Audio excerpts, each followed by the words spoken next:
All right. It has a light on the front tongue jack. It has an up and down stroke on it for taking it on and off the vehicle. There is a manual crank handle in the front compartment that comes through the top here that will manually crank that jack up or down. For any reason it won't work off the switch, there is a manual way to crank it up and down. We also have one 12-volt battery on the unit that is an AGM battery since it has solar panels up on top. We have the two 20-pound propane cylinders that are full except for what we use to service the trailer. The gas regulator arrow's pointed towards this one over here, so we're going to open it up. It's going to show you green inside the eye. As soon as this bottle would happen to come empty, it's going to turn red inside the eye, indicate that the bottle it's pointed to is empty. If you have the other cylinder already open, it'll automatically pick up from that one over there so you don't lose your gas service in the middle of the night. It's still going to show you red that the one that's pointed to is empty, but it'll automatically pick up from that one over there. Two little tabs on the bottom of the gas bottle cover for a bungee cord to go underneath it. We also have the two quick disconnects at the top so that you don't have to take the bottle cap cover off every time you want to reach in and turn the cylinder on or off. It does have the 7-way holder that holds your 7-way cord up off the ground and holds your two chains up off the ground so they don't corrode. We're going to come back to the first compartment. It does have a magnet that holds it up into place. Here's the little handle that does the tongue jack on the front that comes through the top that manually cranks it up and down. We have two more handles here on the side. We have a 3/4 inch socket one and we have a slotted one up here at the top. The slotted one at the top is for the balancing jacks on the sides.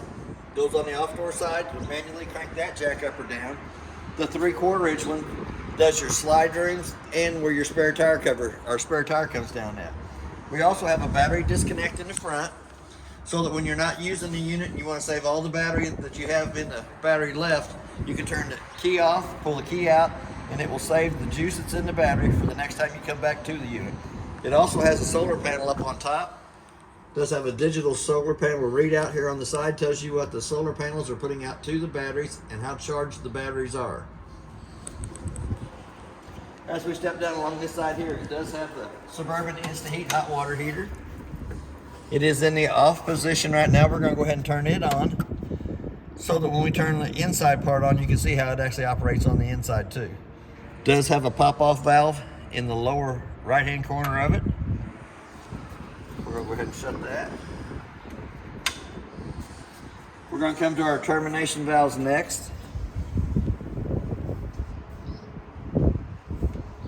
The gray valve in the front is the bathroom shower and sink. The gray valve in the back is your kitchen sink water, which I call galley.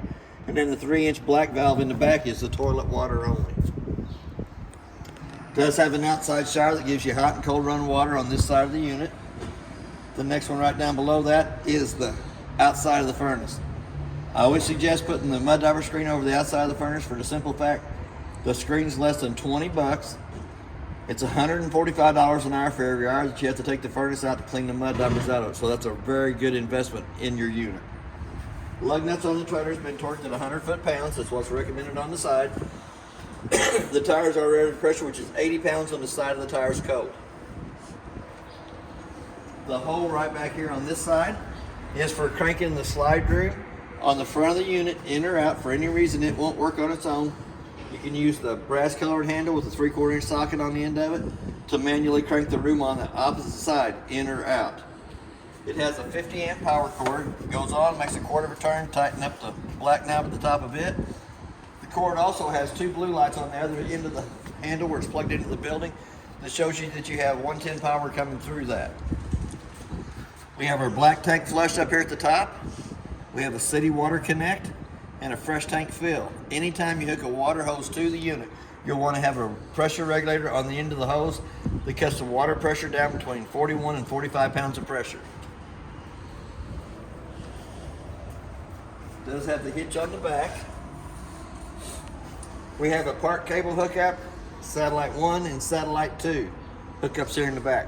Satellite 1 should be your living room connection, satellite 2 should be your bedroom connection, and your park model will go through any of the coax cables on the inside of the unit. It is prepped for a backup camera up top.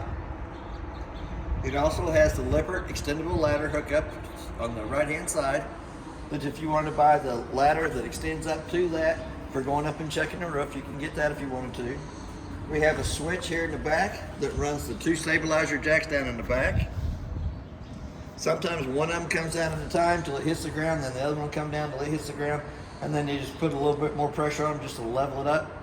Not level it up, just to put a little more tension on it to keep it from rocking while you're walking through the center. It also has a quick disconnect hose here in the back for an outside grill, fish fryer, any kind of a LP hookup that you'd want to use it for. We have another hole on this side over here that goes to the slide room on the opposite side to manually crank it in or out. We have our park cable or antenna hook up here at the top, a 110 outlet to plug it into, so you can put your TV out underneath the canopy here on the side, watch the ball game. We're going to slide right up past the front door. We do have the 2 outside speakers that has the blue light on the inside of it when your awning lights is on. We have a place here for the dog to latch the dog to. We have another hole here in the center that lets your spare tire down. It uses the 3/4 inch brass colored handle for cranking the tire down. Another switch up here in the front for the front stabilizer jacks. All the outside compartments have magnets that hold them up in place. We also have a 110 outlet up here in the front. We do have a compartment light, and the little black switch off on the side runs your 2 LED lights on the front of the trailer.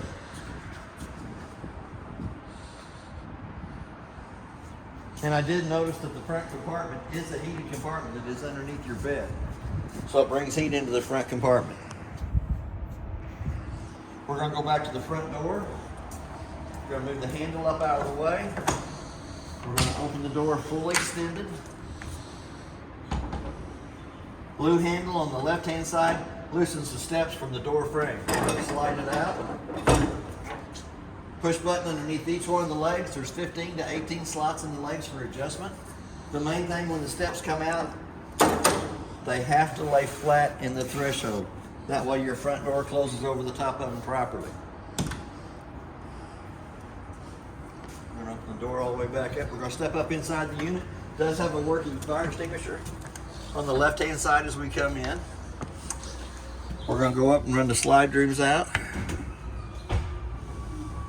The center switch runs the door side slide room out.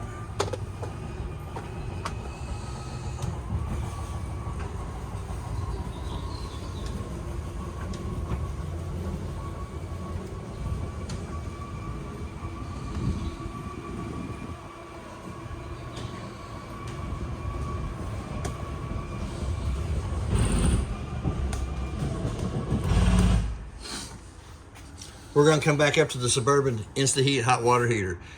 We got the switch on the off door side, so we're going to turn it on. It has a Celsius and Fahrenheit thermometers. We have an up and down button for the temperatures. Anytime that you're calling for hot water, you'll see the digital readout start going up. It'll also have a little fan off on the left-hand side, and it has a little flame on the right-hand side. Indicates that it is heating up the water as it comes through. We're going to come down to the monitor panel. We're going to push our freshwater button. It shows you the fresh tank is empty. We're going to show you the battery life on the battery. To get an accurate reading on the battery, you'll want to have the 110 line unplugged and then check your battery. We have black tank 1 and 2. Black tank 1 is your toilet water. Black tank 2 is not used on this unit. Gray tank 1 is the bathroom sink and shower. Gray tank 2 is your galley, which is the kitchen sink water. And gray tank 3 is non-existing. The switch is right down below that with the first red one on the left-hand side is your water pump switch that turns your water pump on between the freshwater tank and the faucets. The second red one is a set of tank heaters that's underneath the unit. Anytime that it's on, it will be red illuminated. We have our first light switch off to the side, turns the 2 lights above the slide rooms on. The second switch turns your LED lights on your awning, and your third one turns your 6 lights in the center of the living room kitchen area on. We're going to go back to the awning. We're going to push the first awning to run it out. It is the awning that's on the slide. We'll run it all the way out. And we'll go ahead and run the main awning out too.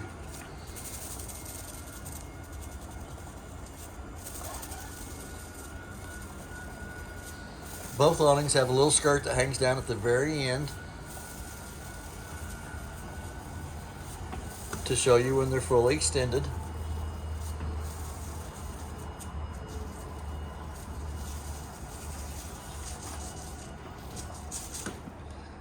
On each one of the awning arms, there is a pinch point that you can pull down against to put the pitch of the rain coming off this side of the awning. There's one on the back arm that does the same thing. Same way with the main awning on the unit. There's a pinch point that you can pull down against to put the pitch of the rain coming off this corner here.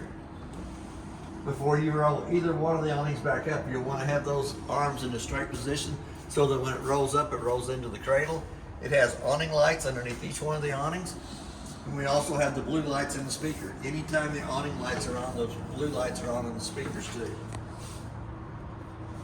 Just gives you a little more decorative lighting. We're going to come in, we're going to start down the left-hand side here. Light above the table has a push button in the center of it for turning it on and off. We have the panoramic windows. Tabletop comes off the two pedestals, goes down between the two benches. The two black cushions come off there and go across the top of the table to make a smaller bedded area there. It does have storage on either side underneath the benches. All the rest of the lights in the unit have to be turned on by hand. They have a little push button in the center that turns them on and off. We have the decorative lighting on the benches. Double tap on the cup holder where the sticker is, lights the lights up underneath it and inside the cup holders. We have a USB port in between the two recliners.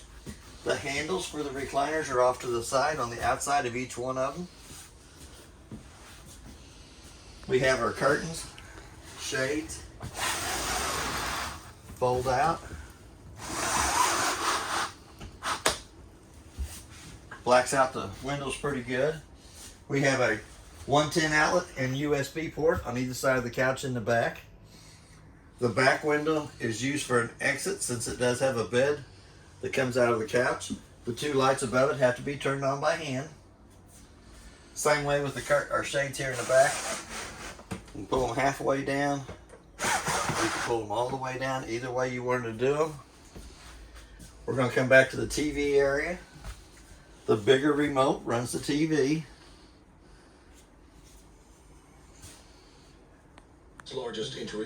That's channel 4 out of St. Louis. That's about 80 miles away from here. That's not too bad a picture. Working off the antenna on top and the booster that's in the master bedroom. It's not too bad at all. We're going to go to the middle remote. That is for the stereo.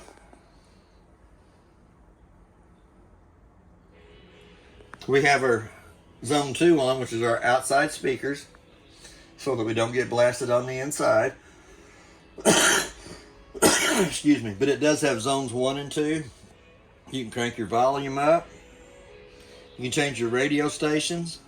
It does have a USB port on the front of the stereo and an HDMI hookup. The little remote is for the fireplace. There is low and high, and the double O is off. You can change the color of the rocks in the bottom. We can change the color of the flames from 1 to 4 settings. Red button is your on and off. Also has a hidden compartment in behind it.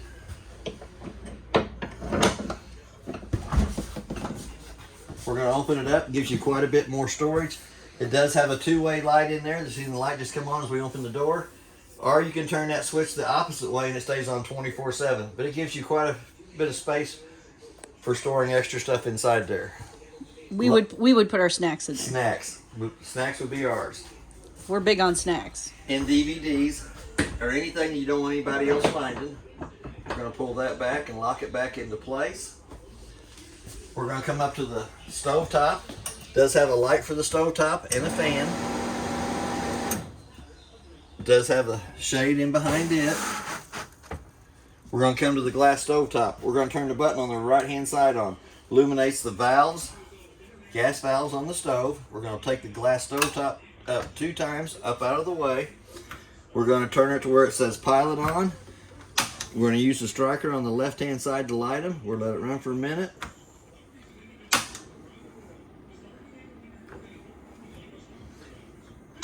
And you are having to hold down on the knobs while you light the burners on top. Turn them up to what you want. Anytime that you got gas coming through the valves, it'll have red instead of being blue.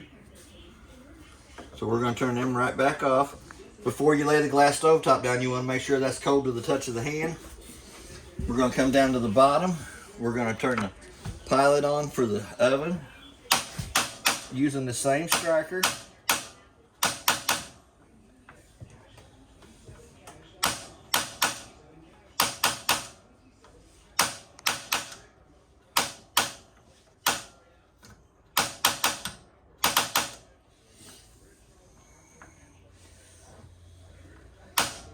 There it goes. Light the pilot, let it run for about a minute.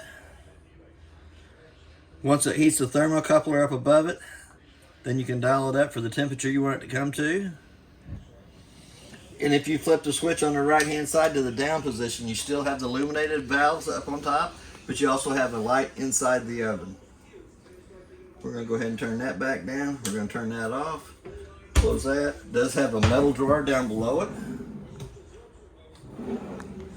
It is magnet operated. Top drawer to the right side of that, it has a set of markers for coloring in the wood. One of the most important pieces of paper in the whole unit is this one here. It gives you what the appliance is, the manufacturer, model, and serial number. For any reason, any of the appliances quit working in the unit, the first thing the warranty guy is going to ask you for is the model and serial number. The model and serial number on this paper will keep you from having to take all the appliances out of the cabinets to figure out what the model and serial number is. The purple key does the front door lock and deadbolt. The black key does your two front slam compartment doors. And then you have your 751 key that does your outside shower. All the rest of the paperwork that was in the units in this brown bag. I'm going to lay them right back down in there. Microwave. Did heat my coffee up twice in it. It's got a clock button. Let's say it's 10:30. Hit the clock button again till the two center eyes is flashing. The only reason I set the time on the microwave is if I leave the unit and come back to it, if it doesn't have the proper time, I've lost 110 power coming to the unit. So the first thing I'll do is I'll check my refrigerator. We also have a 110 outlet and a USB port to the right side of the stove. Sink does have a pull out on it, pulls out for spraying. We have hot water on the left side, cold water on the right side, and to have water to come out, you do have to pull back on the handle. We're going to go into the freezer and refrigerator. It does have the settings for it down here in the bottom right hand side. As you see, we do have frost made up in the top. I had my drinks in it earlier, but I had to take them out. We do have a push button on the light over to the side here. It does have preps for Wi-Fi. We do have a 110 outlet and a USB port on the countertop above the shelves. We have a breaker box that is marked from the left to the right with your GFI being your first one, your main being in the center. All your 12-volt fuses on this side here, except for the first three that have nothing in them. They all have a red light to the right-hand side that lights up anytime one of the fuses is blowed. And it can also be seen through the dark cover lens on the breaker box. We also have a carbon monoxide detector, LP detector on the island. Little annoying sound will drive you crazy. There's two different sounds on it too. We do have a light switch on the back side of the sink and another 110 outlet. The black switch turns the illuminated lights down underneath the cabinet on. We're going to come back up to the thermostat. We're going to push it to where it says mode, off, cool, or heat. We're going to go back to where it says cool. We're going to push it again to where it comes over to the fan speed. We want it in auto and on high. We're going to hit that on. Automatically, the AC above us comes on. It does have the two quick cool downs on either end of the AC. Other than that, it goes to the round vents in the ceiling. We're gonna, excuse me, we're gonna push the button again to where it brings it back over to where it says cool. We're gonna use the round knob to turn it to the off position. We're gonna hit it to where the fan speed and hit it to where it's in the off position. Hit that, it automatically shuts off. Let's go through that one more time. We're gonna turn it back on. It's going to the appliance. It says off, cool, or heat. You'll hit the fan button one more time. You want to be in auto and on the high position there. Automatically the furnace is going to come on. We hit the button one more time. Good.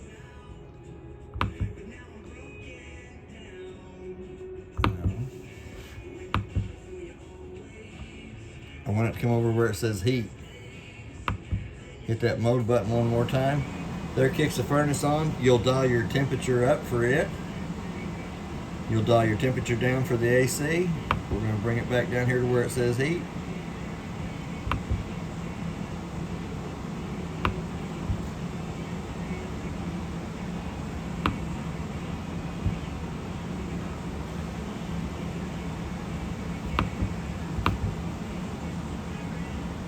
I'm going to turn it back to the off position. The heat will come through the brown vents on the cabinets. The AC comes through the white vents on the ceiling. We're going to step just past that and come into the bathroom area. It does have a light switch on the left-hand side as we come into the bathroom. There is directions for the toilet on how to use it. Push down on the pedal on the right-hand side, fills halfway full of water, fills and dumps. We have a heat vent coming in right behind the toilet to heat the toilet up. We also have a round vent in the ceiling that brings AC in here. A narrow knob in the vent in the ceiling. And a little black button that turns the fan on for pulling the moisture out. We're going to crank that vent back down. Going to turn that off.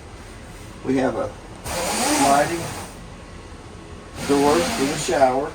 We have hot water on the left-hand side, cold water on the right-hand side. Same way with your bathroom sink. To the left is your hot, to the right is your cold, and pull up on it for it to have water coming through it. Has pretty good sized storage underneath it. It is also where your water pump is. Take the two black screws out of the front cabinet on here. Accesses you into the bypass and the water pump. It is in the normal operating position now.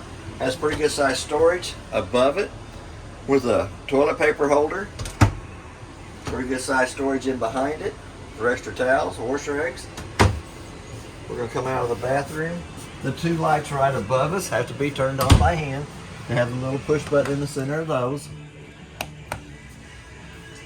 We do have a light switch that turns the two lights at the foot of the bed on. We have the versatile bed in the up position. We're going to bring it down. I'm going to leave it up for just a minute so I can have space to walk in between it. We have a light in the closet on this side over here.